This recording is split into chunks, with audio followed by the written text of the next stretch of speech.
Get the back table in the corner. If you wouldn't mind moving up closer, I would really appreciate it. I expect that there will be people coming in a little later, and I'd love for them to be able to sit down.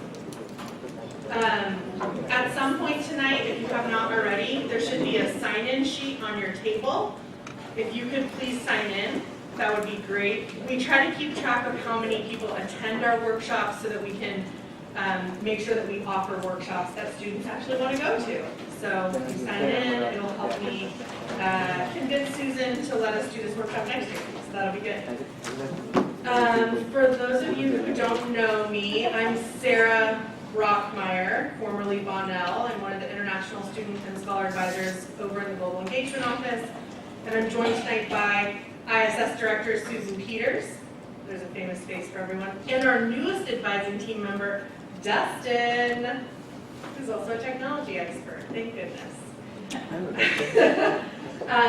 So this is the Life After F1 workshop. What international students need to know about H-1B, half-gap, and employment sponsorship. We're going to be talking about these subjects from the F1 student's perspective, and hopefully giving you some useful information and tools. In terms of what you can expect, first and foremost, I am hoping, beyond hope, that the video recording of this workshop will work this year.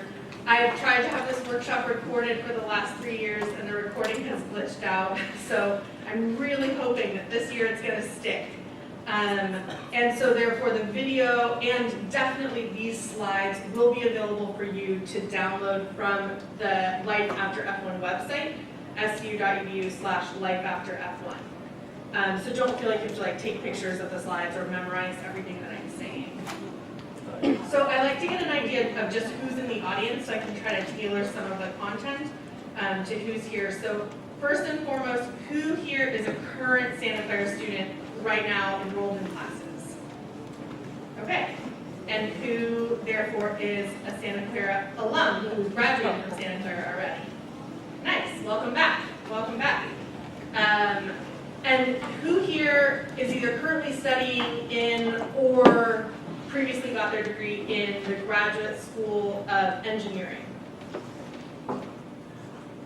Graduate Business. All right. Undergraduate students. All right. Great. Awesome. Law school. Yeah. One. We love you. Thank you. And education, counseling, psychology. Nice. One again. Great. Okay. Thank you very much. So the basic premise of this presentation is to give you an introduction to kind of what life could look like in the U.S. after your F1 status is done. So we're talking about once you've completed your studies and you've engaged in any of the OPT, optional practical training that you're eligible for, what are your options after that? And specifically, we focus a lot of our time on the H-1B work visa, which is one of the most popular and common options available to most people. I will have plenty of time to answer your questions after this. I'm going to ask at first that they be general questions that could apply to pretty much anyone in the room, but I will stick around for a little while after to answer a couple of personal questions if needed. I can also schedule consultations as well. So don't feel like you have to get all your questions answered today. If you do have questions, there are scratch papers on the table that you can use to write them down, because I'll ask you to hold them until the end. And then just one last announcement before the end of this, and that is if you have not already, please sign in on the sign-in sheets on your table. Eat the candy, take the pens, write down your questions. Let's get started.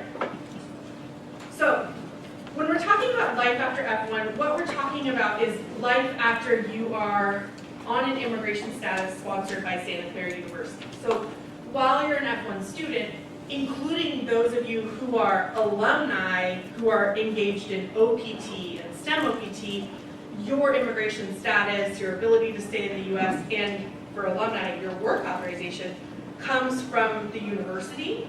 It does not come from an employer. For people who want to stay in the United States after they complete their degree program and any OPT or STEM OPT that they're eligible for, there are a variety of options. And what your options are really depend on a lot of personal factors, like your country of nationality, your country of birth, your marital status, your employment status. I'm not here to give you personalized assessments of that. That would be what an immigration attorney would be for. So if you want to know what your options are and all of your options laid out, if you want somebody to go through every single immigration classification, all 22 of them, plus all their dependent classes, you want to talk to an immigration attorney. What I'm here to talk about is how some of the options, and specifically work visa sponsorship, impacts your F-1 status and what the transition from F-1 to a work visa looks like. I want to point out that work visas are, just like F-1s, primarily non-immigrant visas, which means they're temporary, they're short-term in duration, and the idea is that you're probably going to return to your home country when they're over. There are other immigration processes, most commonly referred to as the green card process, that are permanent in nature and would allow a person to stay in the U.S. indefinitely and without continued renewal or sponsorship. So we're talking specifically about a short-term work visa availability. There are other processes that companies can sponsor and that in some cases family members can sponsor. In addition to all of the different classes, and they use the alphabet and it goes kind of from A through U and B. So there's lots of different immigration classifications in the US. You know, F1 is just one of them. There are also dependent relationships. So, for example, if a person is married to somebody that's here on an H-1B work visa, that person is probably eligible to be an H-4 dependent. And dependent statuses in some cases have work authorization and in some cases do not have work authorization. It just depends on the immigration status. We're going to talk specifically about H-1B because H-1B is the primary work visa option that is not dependent upon nationality. If you are a national, so a citizen of Canada, Mexico, Singapore, Chile, or Australia, you have additional work visa options that are specific to you as a citizen of those countries that are available. But if you're not a citizen of those countries, the primary work visa option that's available to you is the H-1B work visa. And then I want to just take a quick breather before I get super in-depth with all the really detailed stuff and just reiterate that for a long time, it's kind of personal, I guess, revelation, but for a long time, I think because of my background and the fact that I worked in immigration law, filing H-1Bs and filing green card applications, my assumption was that everybody wanted to stay in the U.S., that that was their goal and that that was the goal that they were working for.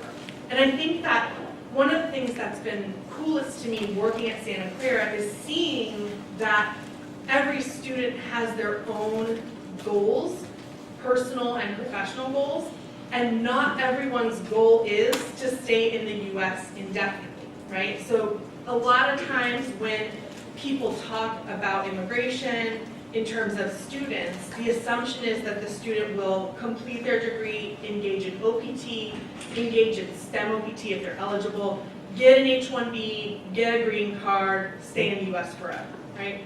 And I think more and more that is not the case. More and more people are seeing that there are tons of options that are outside of the U.S. for people that are highly skilled and highly trained.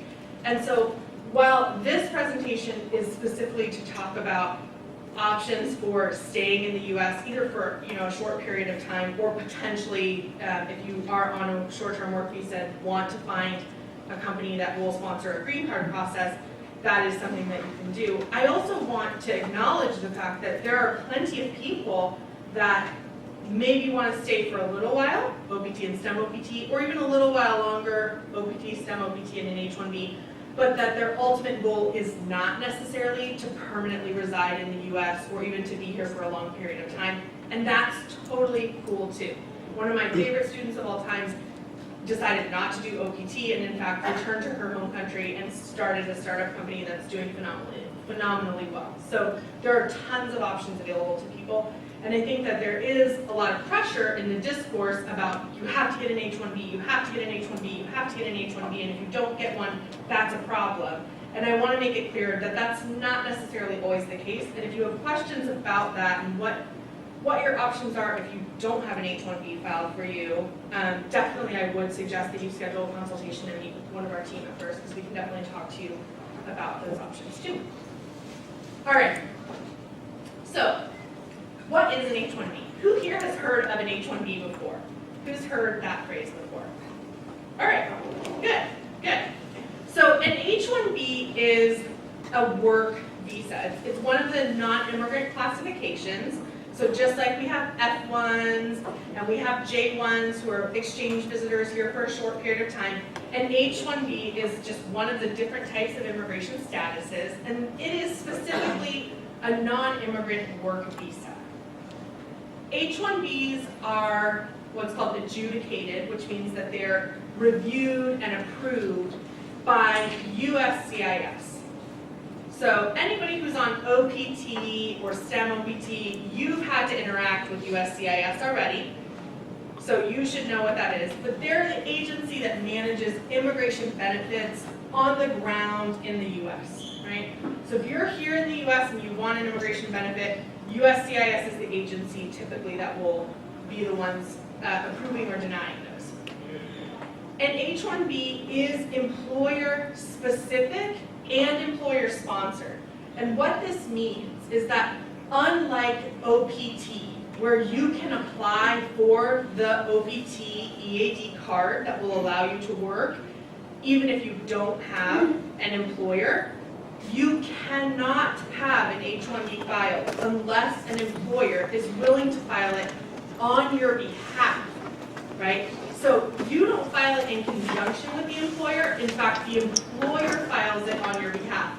And weirdly enough, they can file it on your behalf even if you don't ask them to, which is super weird to me, but I'll get to that in a couple of slides.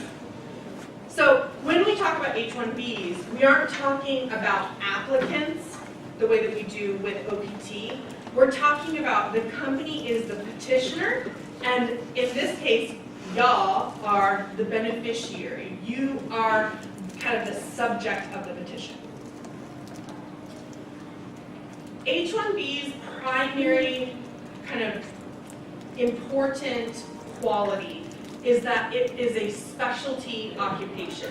Now, specialty occupation is a very, very, very technical legal term for an extremely complex legal concept that I could literally take an hour and a half to spend on specialty occupation and what it means in the H-1B context. The simplest way to describe it is that the job itself requires at least a bachelor's degree in a specific field. So an example that I might give would be if you are applying for a job being a barista at Starbucks, the job of barista, coffee maker, does not in and of itself require a bachelor's degree, let alone a bachelor's degree in a specific field. Now, some people would say, oh, well, I have an extremely fancy coffee shop. This is not just a corner Starbucks. This is it's a private, one-of-a-kind coffee shop where we want people to engage in philosophical conversations. And so we only hire people that have bachelor's degrees in philosophy or English literature, because we want our coffee makers to be able to have conversations with our patrons that are very high-minded, right? That's not sufficient. So just because the company requires it does not mean that it meets the standard. The job itself, the job duties, has to require a bachelor's degree, and not just any old bachelor's degree, a bachelor's degree in a specific field. So, for example, if you have a bachelor's degree in philosophy, which is what my bachelor's degree is in, you probably are not qualified for an H-1B because the field of philosophy does not have a specific job that you're prepared to do after that philosophy degree, right? And so for people that are not in highly professionalized technical fields like engineering, or fields that require licensure, like education and counseling psychology fields, it is harder to qualify for an H-1B. H-1Bs also have what's called a prevailing wage, and this became a very, very big issue with H-1B filings last year, which I'll talk about a little bit towards the end of this presentation. What a prevailing wage is that the company has to agree, they have to attest that they're going to pay you an appropriate wage for the type of job that you're doing in the area that you're doing it, right? And the idea behind the prevailing wage is twofold. It's to protect international workers from having wages that are undercut, right? Discriminatory practices where companies are like, hey man, they're international, I'm just gonna pay them nothing, pay them peanuts. And it's also to protect American workers from the perception that international workers are stealing American jobs, which we can talk a lot about that once the camera goes off. I'm just kidding. The H-1B is most commonly associated with the tech sector, but it is possible to file H-1Bs for non-tech jobs. If you are somebody that is not in a STEM field, science, technology, engineering, math, it's definitely possible to have an H-1B filed on your behalf. We might want to talk a little bit afterwards about what that'll mean for you. So if you're an MBA student, ECP, or law. And then I just want to make it clear that H-1Bs are not like a quick turnaround, right? It's not like I-20s. We can't just create them overnight for you. H-1Bs take a minimum of 7 days. And speaking candidly, most large companies start their H-1B processes in January, February. By March, they've already gotten their forms prepared. Does anybody here have an employer that they know is filing an H-1B for them this year? All right, a couple people, yeah. So you probably have already had your process started. They've already started asking for documents.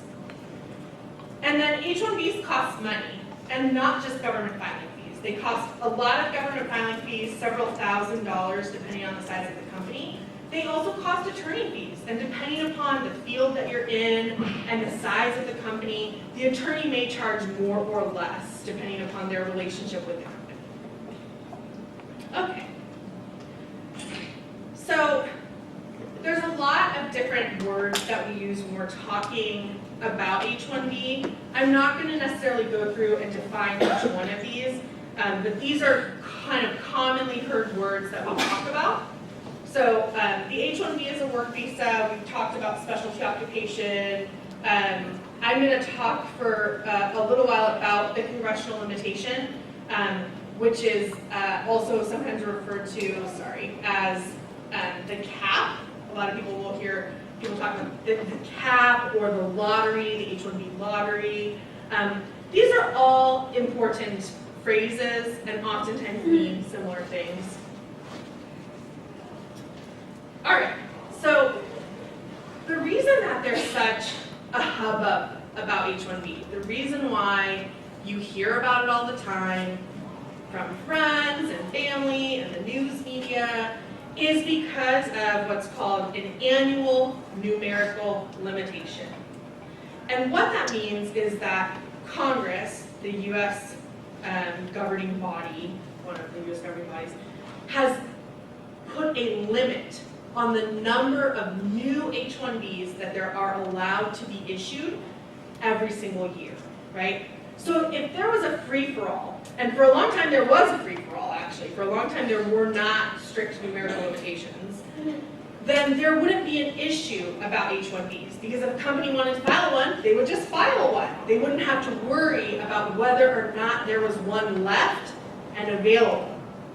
But because there is a limitation, this creates a situation where more people are filing for new H-1Bs every year than there are H-1Bs available to be handed out. And the way that we currently handle that is by using a lottery system, which I'm going to go into in depth. Right now, the limitation is 65,000, with a small number of those reserved for people from Singapore and Chile. If Singapore and Chile don't use their 6,700, it goes back into the general pot. And then there's an additional 20,000 added in for people that have U.S. master's degrees or higher.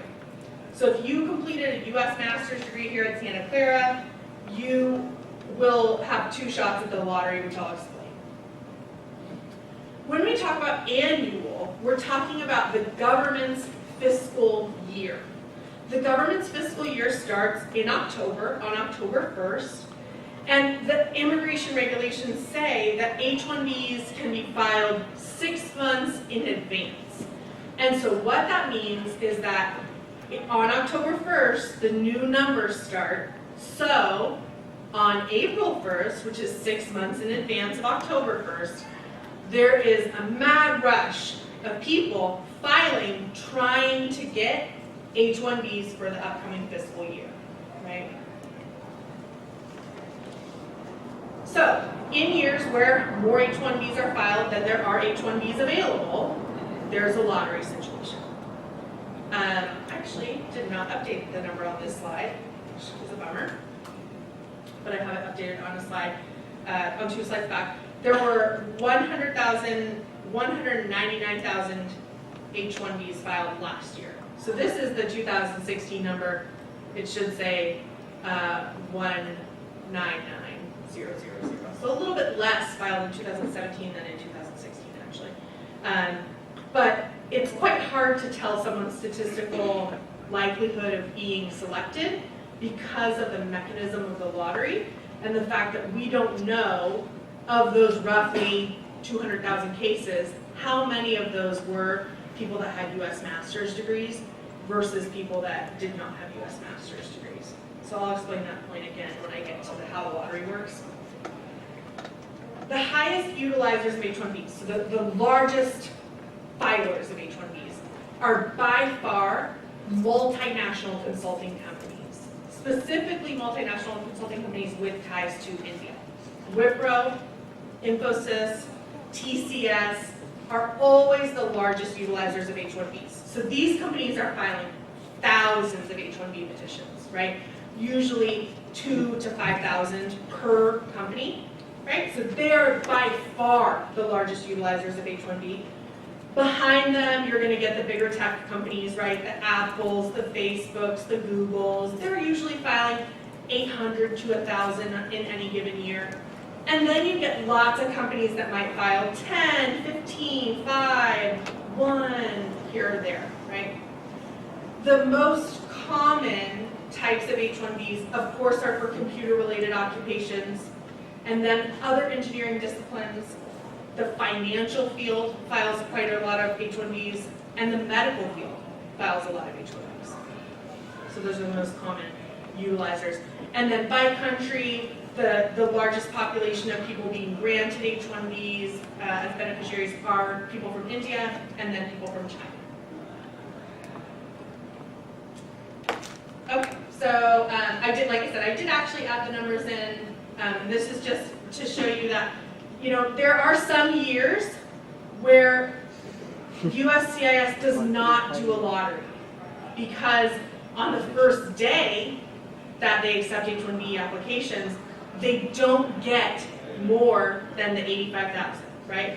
So if there's only 85,000 allowed and they get more than 85,000, so for example, in 2009, they got 150,000, they have to do a lottery, right?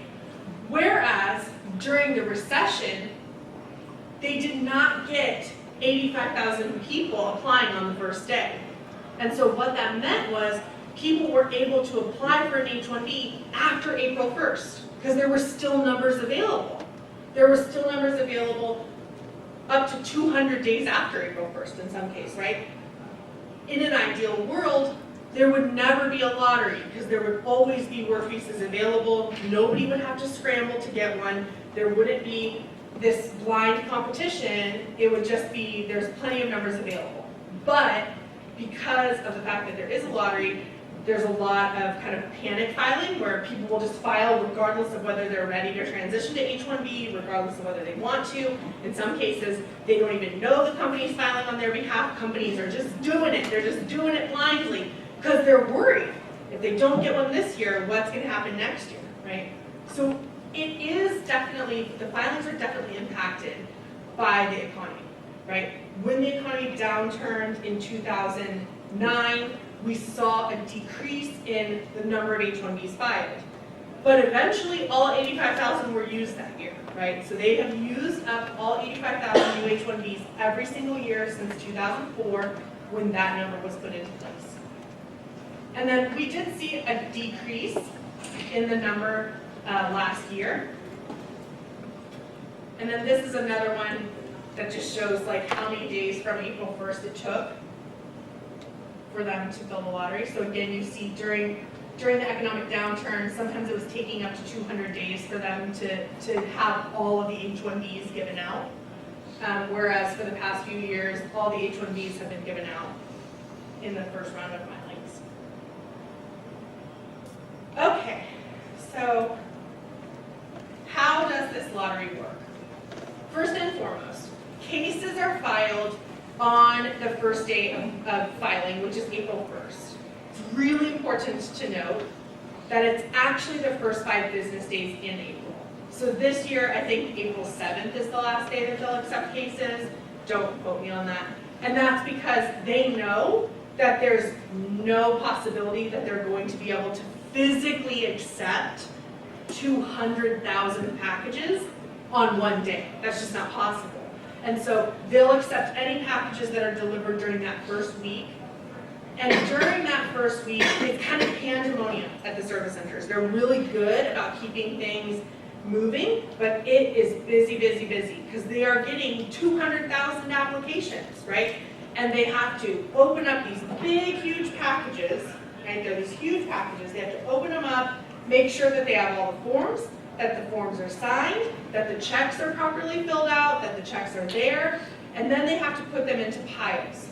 There's the U.S. Masters pile for people that have U.S. graduate degrees, masters, PhDs, JDs, and then there's the everyone else pile, right?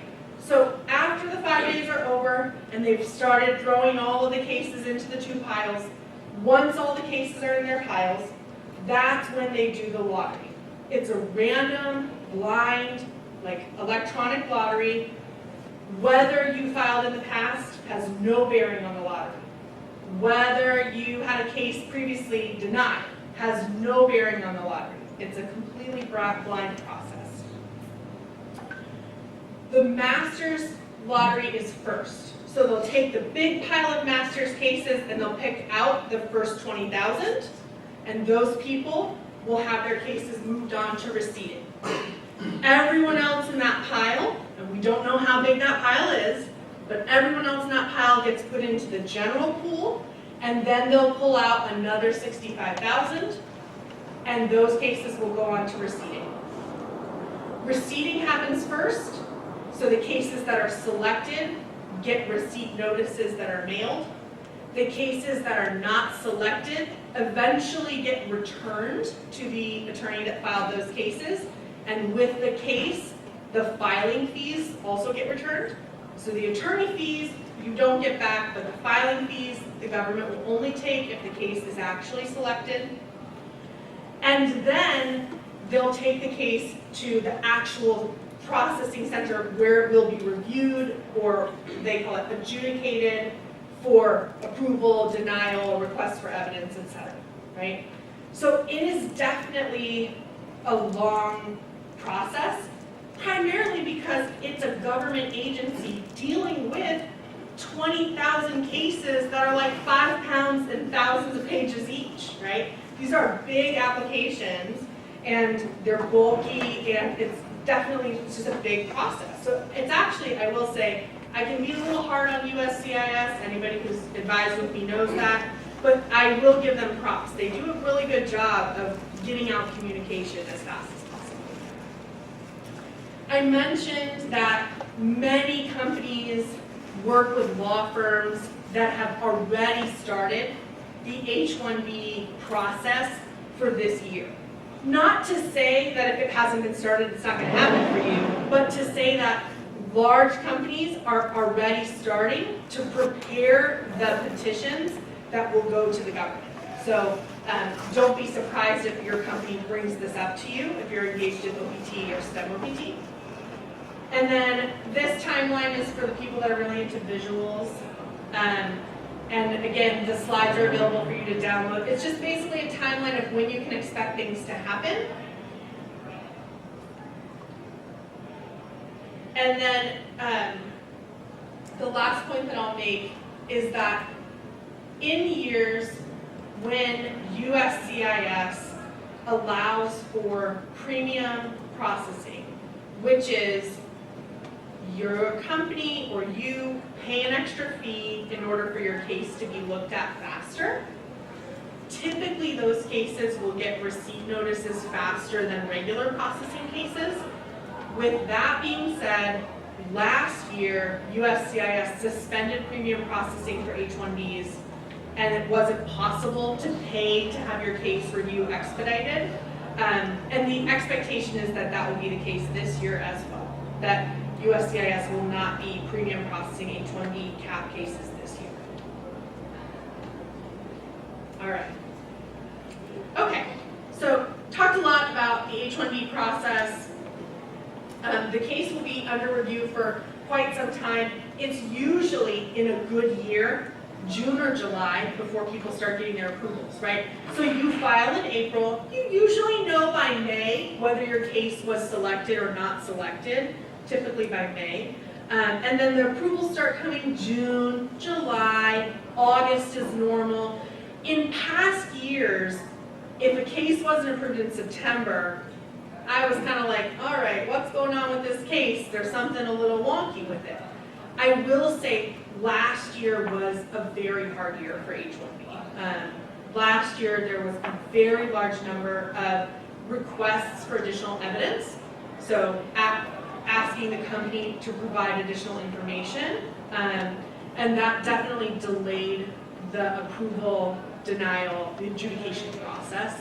And so we definitely saw quite a few cases that were still pending in September and even October. And remember, H-1Bs are supposed to go into effect in October, right? So if they're approved, they're supposed to go into effect in October. But we saw cases that were still pending in October, which frankly, I had not seen that for many, many years. And so I think that while this timeline holds true in an ideal world, I would say it would not necessarily be abnormal for a case to be pending, into the fall, especially not in this last year. All right. So as I mentioned, I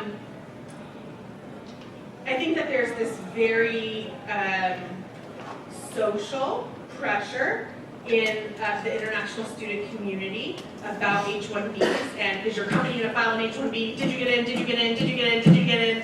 And I think it's very unhealthy, and I think that we wanting to support international students in their holistic, personal, professional, spiritual, emotional lives, want students to be realistic and want students to have balance and perspective. And so I want to point out that the assumption that every single person wants an H-1B filed on their behalf is definitely not true.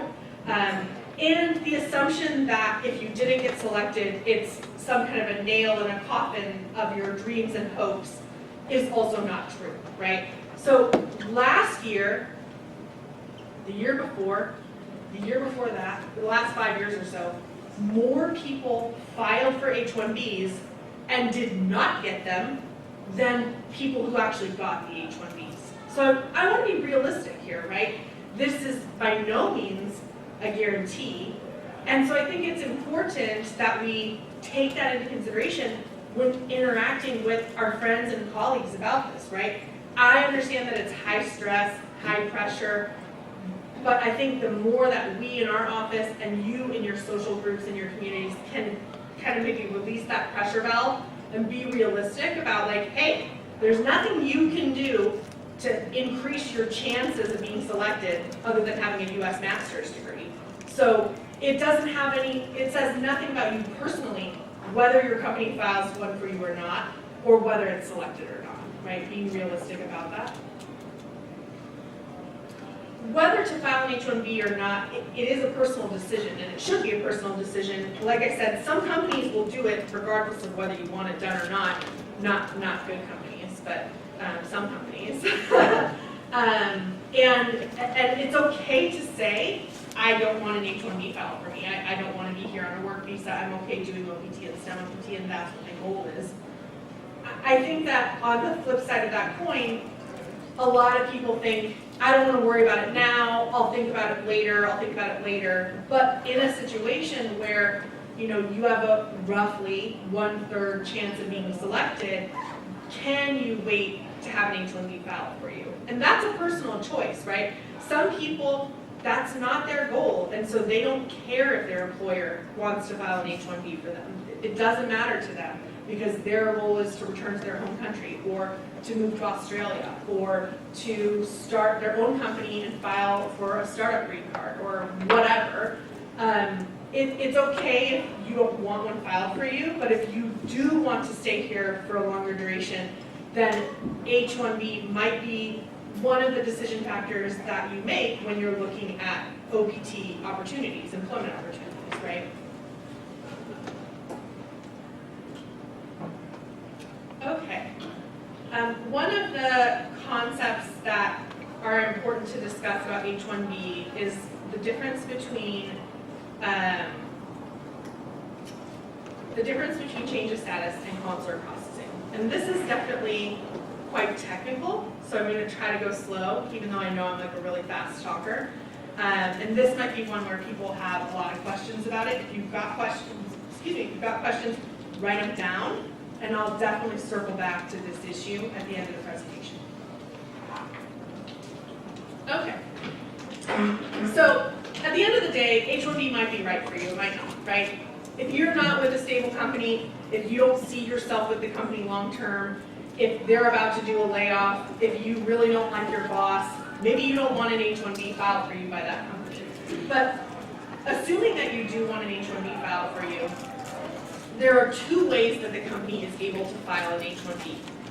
One is called change of status. The other is called consular processing. Both change of status and consular processing are filed on April 1st. Both go through the lottery and either are selected or are not selected. Both go through the adjudication process and are reviewed to determine whether they meet the specialty occupation criteria and to determine whether they meet the prevailing wage, right? So the qualifications for an H-1B are the qualifications for an H-1B.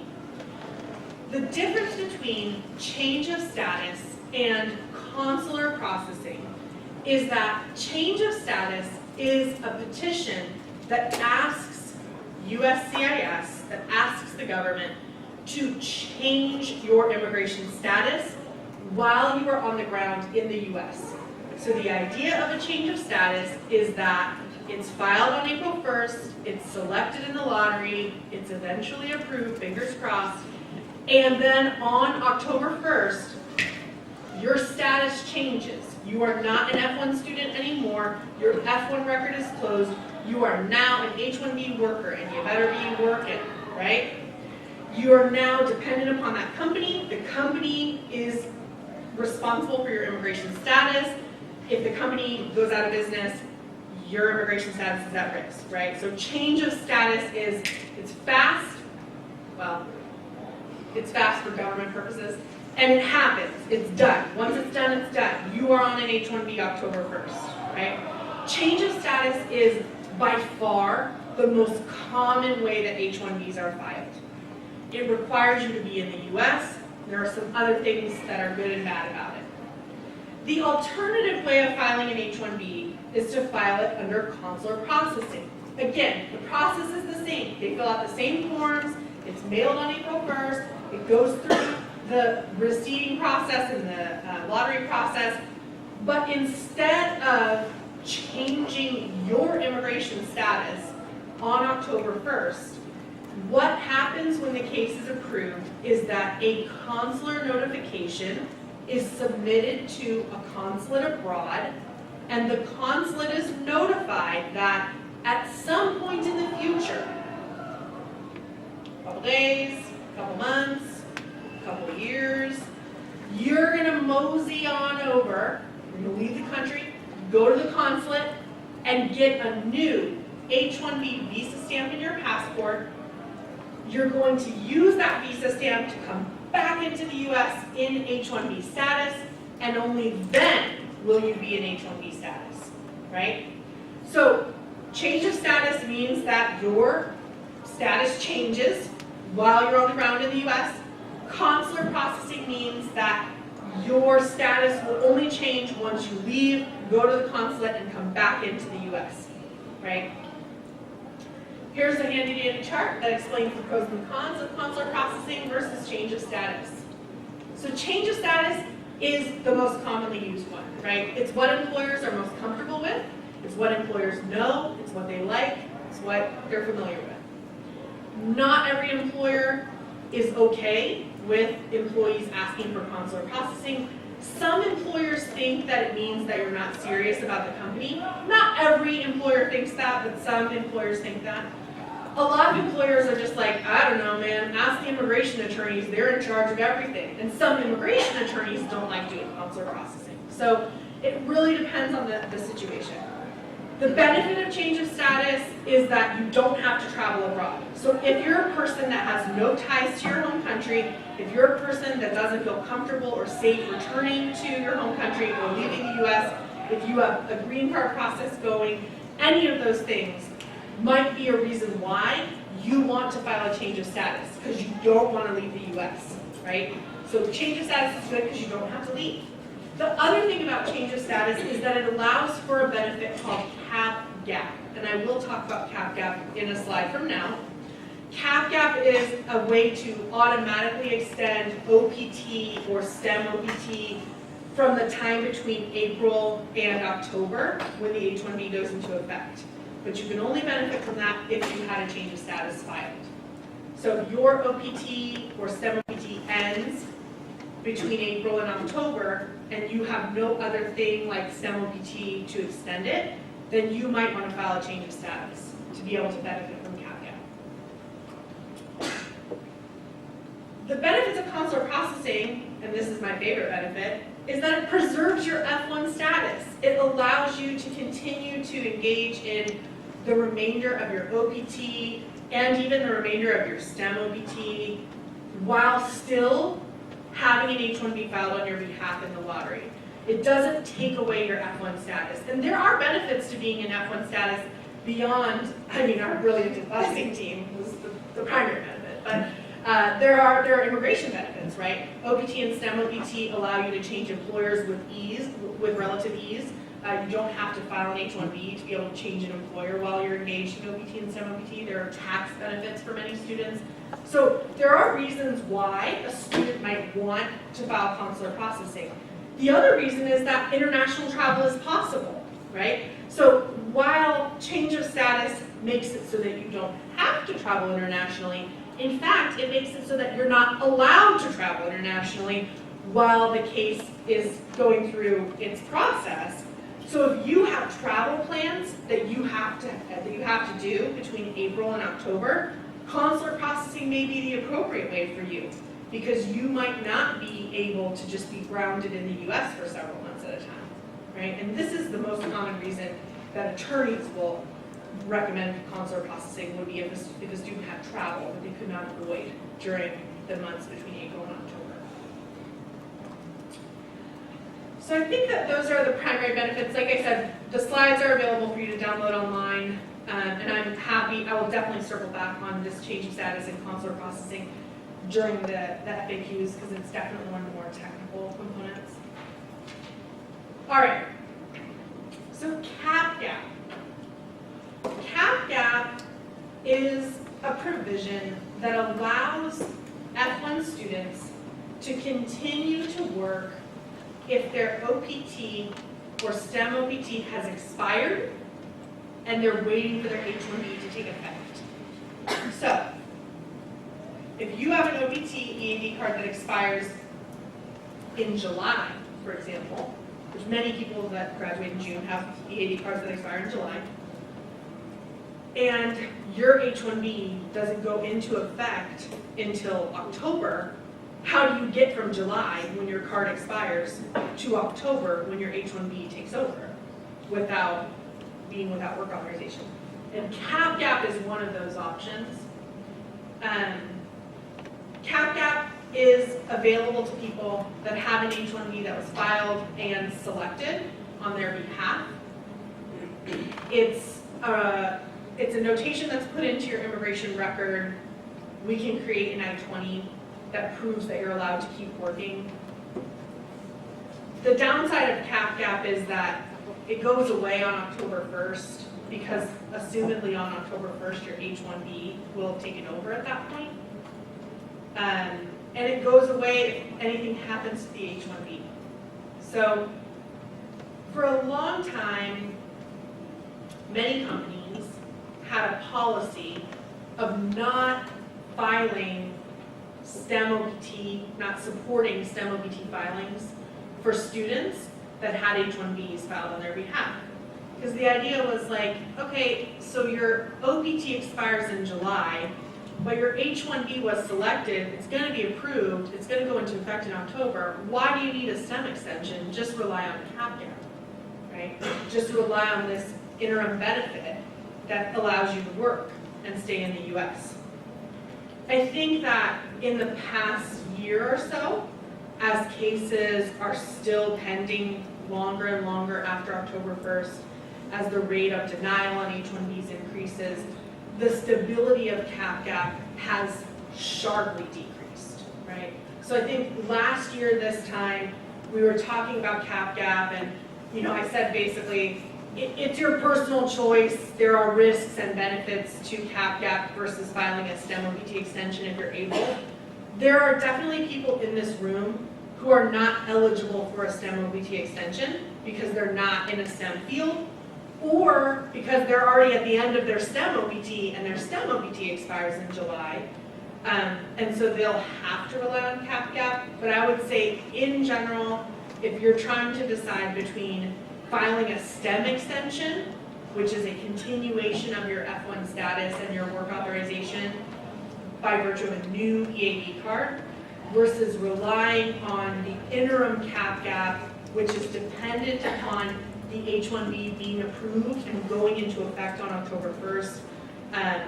In general, I think STEM is definitely the more stable option. CAP-GAP is definitely another thing that I will circle back and ask if people have questions about this. Okay, almost done here. Get out to all the questions.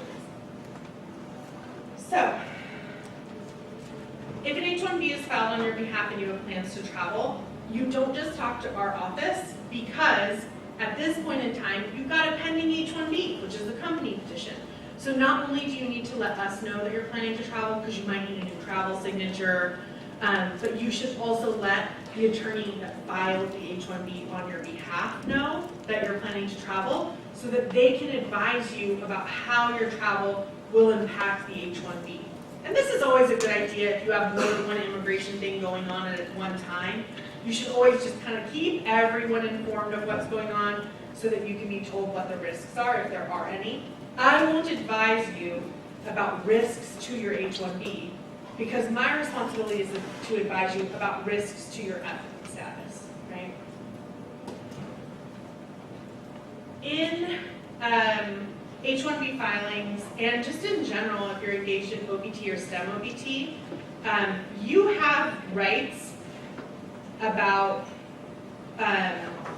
like just labor practices in the US, what are considered fair wages, specific documents that your company is required to provide you when they file an H-1B on your behalf, whether or not you are getting the prevailing wage, whether or not you're getting, whether or not the company has like hiring practices that are fair to people regardless of their nationality or their immigration status.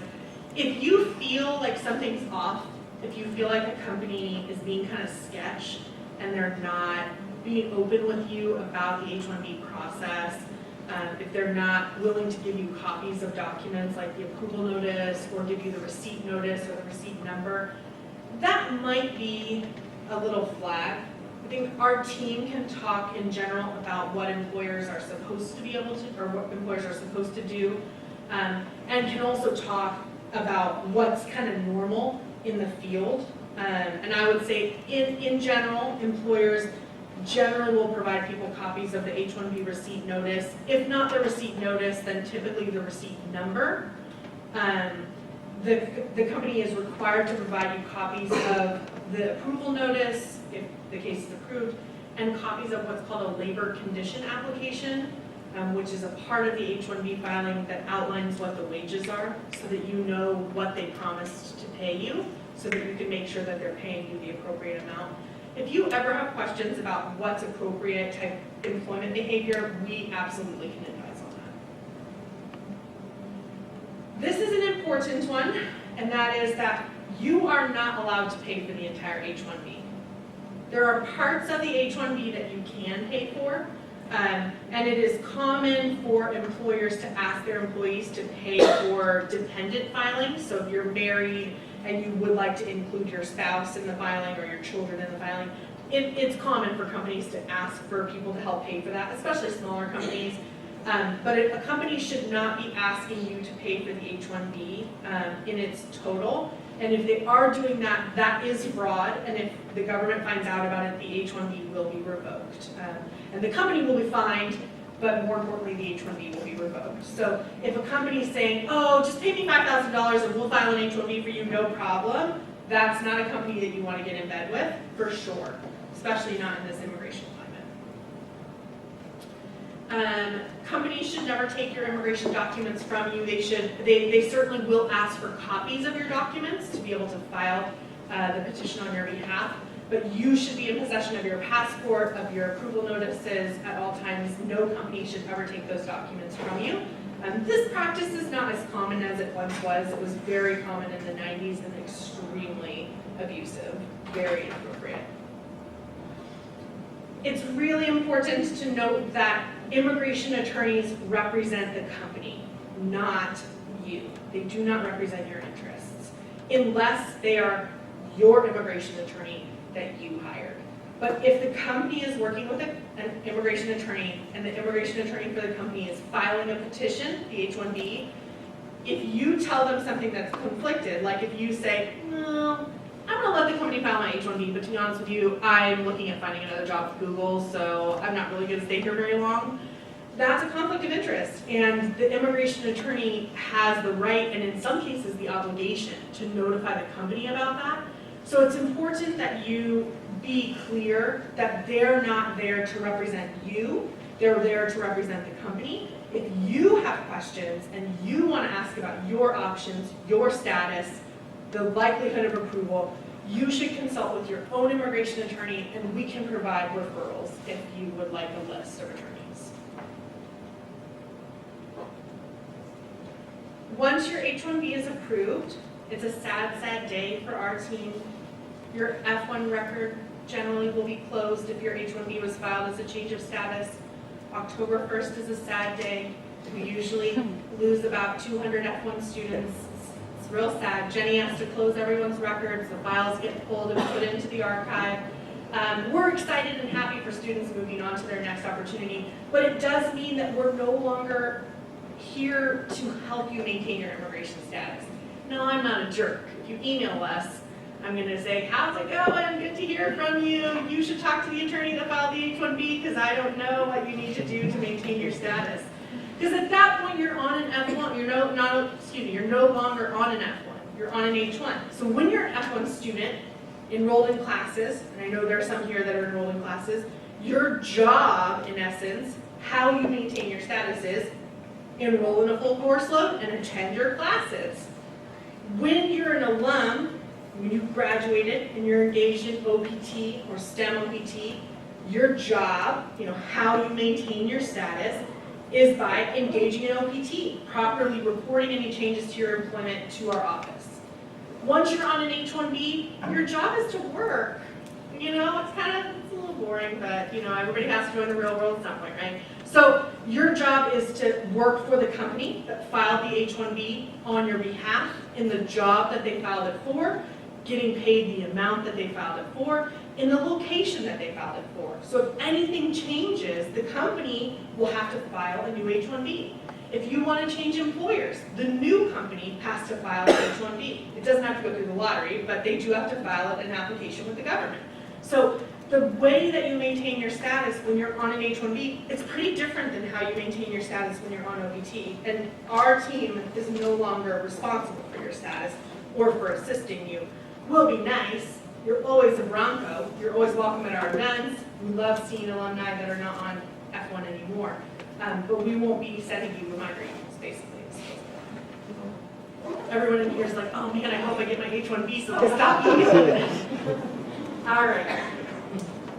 So I think I mentioned this already, but because the H-1B is an employer-sponsored petition, if something happens to the company, something happens to the H-1B. So if the company lays you off, if the company goes out of business, generally there are not like grace periods like there are. There's no unemployment period like on OPT. And so I would say if you are on an H-1B and something like that, you get a feeling that it's going to happen, or the company says that they're going to start doing layoffs, or you get notified that you're being laid off, or that the company's going out of business, that is a good time to talk to an immigration attorney as soon as possible, sooner rather than later, for sure. Okay. Ta-da! I told you I'd be quick. I'm a very fast talker. I like to leave lots of typer questions. So I like to do my questions like in chunks so that we can get all the questions about certain things out of the way. Let's see, does anybody have questions about what an H-1B is? Does everybody understand what an H-1B is? Okay, that's good. That's good. Right. I got some learning done. How about, does anybody have questions about the lottery? How the lottery works? No questions about the lottery? Okay, question about the lottery. The question is, what if we do not get the lottery even after 3 years? This happened to one of my favorite students last year, right? Some people have bad luck, and you know, their goal might be to have an H-1B, and they're not selected after multiple filings, and it happens. It depends on your company. Some companies will transfer you to an office abroad for a year and bring you back to the U.S. on an intercompany transfer visa, which is an L1. And some people decide that they want to try something new. You know, some people decide they want to go back to school. There are a variety of options available. I would say that if you're getting towards the end of your STEM OPT and you get to May and you don't know whether your H-1B was selected or not, and you want to know what your options are, schedule a consult with our team, and we're happy to talk to you about your personal situation and what your options are. And to make that transition easier, right? Like the student that I mentioned earlier, like chose to return to his home country, and not with the company he was with in the U.S., actually with a totally different company, and is doing really well and is really happy, but was upset about it at the time, because I think it's a lot to take in if the H-1B is what you want. It can be sad to not get it, for sure. So we're here to support you. Is it possible to reapply for a master's? Let's say on the third year you're not sure if you're going to get the lottery or not. Can you reapply for master's, go there, and possibly extend OPT again so you get another 3 years? Or is that not?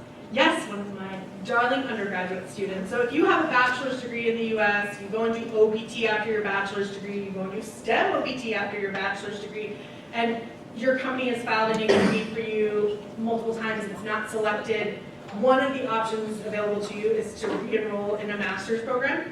Even if you complete your master's degree and do OPT and STEM OPT, you can re-enroll in a master's program. That is an option for you. However, people are only eligible for OPT once per degree level. So one OPT after bachelor's, one OPT after master's, one OPT after PhD or JDs. So if you're doing a bachelor's degree and then a master's degree, you could do OPT after your master's degree. If you did a master's degree and choose to enroll in another master's degree, you would not necessarily be eligible for that second round of OPT because you've already done OPT at the master's level. And then last point about OPT is that you're only eligible for STEM OPT twice per lifetime. So OPT once per degree level, STEM OPT twice per lifetime. Yeah. More questions about lottery, processing? Yeah, please. No questions? Okay. Any other questions about lottery? No? It's a shy crowd. No, I'm quiet. All right. What about questions about consular processing? All right, this got some. Yeah. Can I ask for like consular processing? Can we wait for like 2 years and then activate after 2 years? Is there any like freeze for that? So the question is, if an H-1B is filed under consular processing and it is selected in the lottery and it is approved, is there a time period in which you have to go and get your visa stamp and come back on an H-1B? In general, no. The company will work with you to determine what the appropriate time is, and that will depend on the company. There are some companies that have a policy that they want you to travel and get your visa immediately and come back. There are other companies that will let you wait a year or in some cases through the end of your STEM OPT before bringing you back on an H-1B. H-1Bs themselves are only valid for 3 years at a time, so assumedly you would need to get it within the 3-year validity period of the H-1B. But it is possible to wait for an extended period of time before leaving the US and coming back on the H-1B visa. Yeah, absolutely. Consular processing? Yeah. Will you go back to the slide? Of course. Absolutely. Does that work? Yeah. So, could you elaborate on this, the second one, and this This one? on this side, and how does that process? Yeah, so the question is, in terms of negatives about filing an H-1B under change of status, one of the things listed is that a change of status application could cause issues with your F-1 status, especially if the change of status is denied or withdrawn, i.e. you can't change your mind. I like to call H-1B, it's like a freight train. Once it gets into your immigration record, it's going down the line, right? And so what I mean by this is that if the H-1B is in your immigration record, and typically if an H-1B change of status is filed and selected in the lottery, there will be a notation in a person's CVIS record, F-1 CVIS record, and in fact, we proactively have in the past, and I assume will this year, we actually go in and pull everyone's CVIS record that has an H-1B, and we will notify students in May and say, like, there is an H-1B that was selected in your record. Occasionally, we find out a little before employers do. We don't check them every single day. Like, I will check them like April 15th, April 16th, April 17th, April 18th, because I would literally just be nothing but like on the phone checking CVIS ID numbers.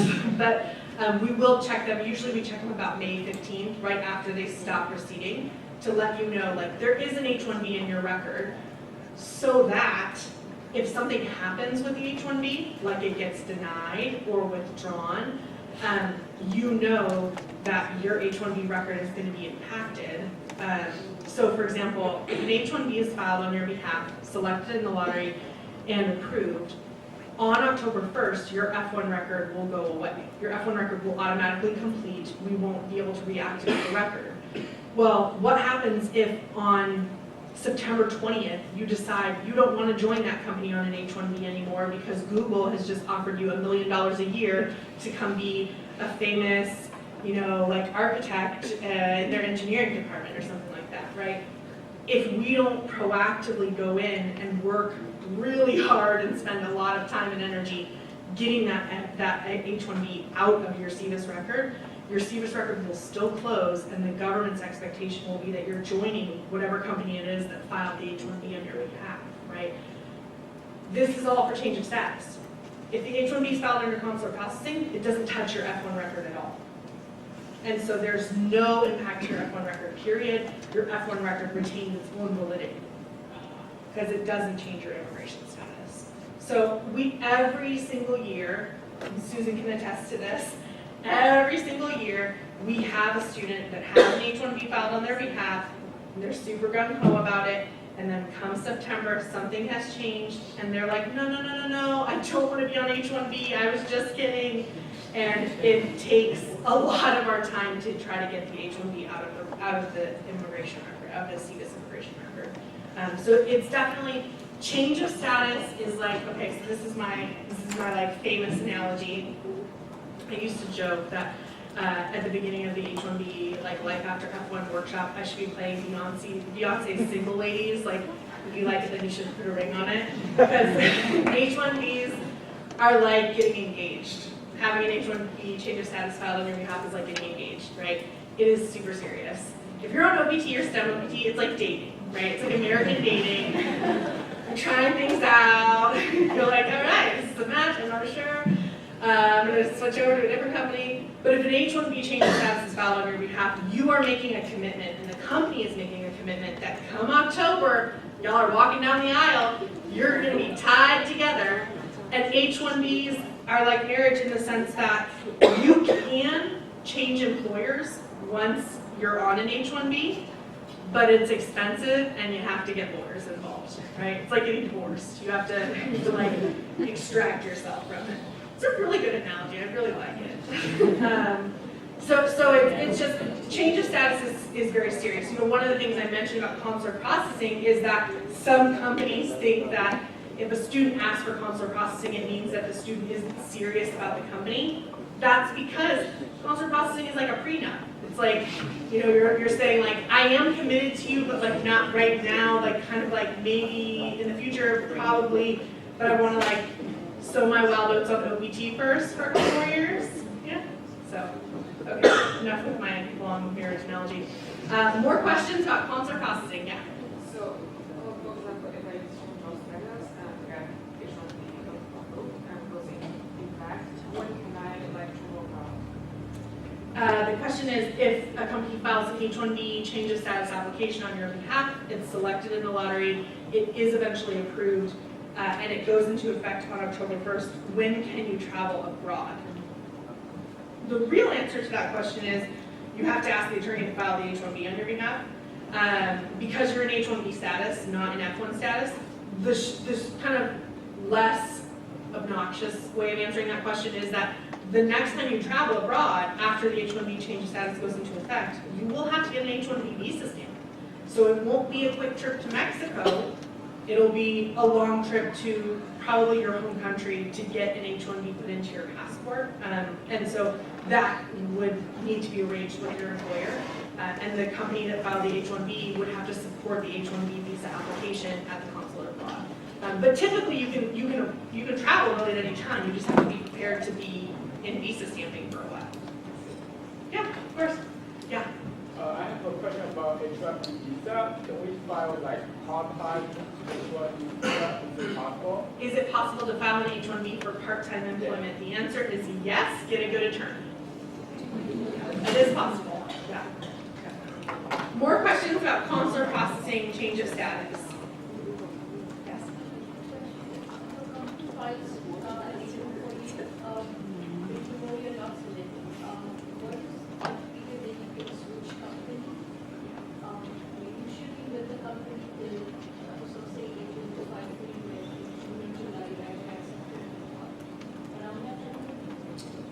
When you talk about when you're asking about switching companies, you mean H-1B?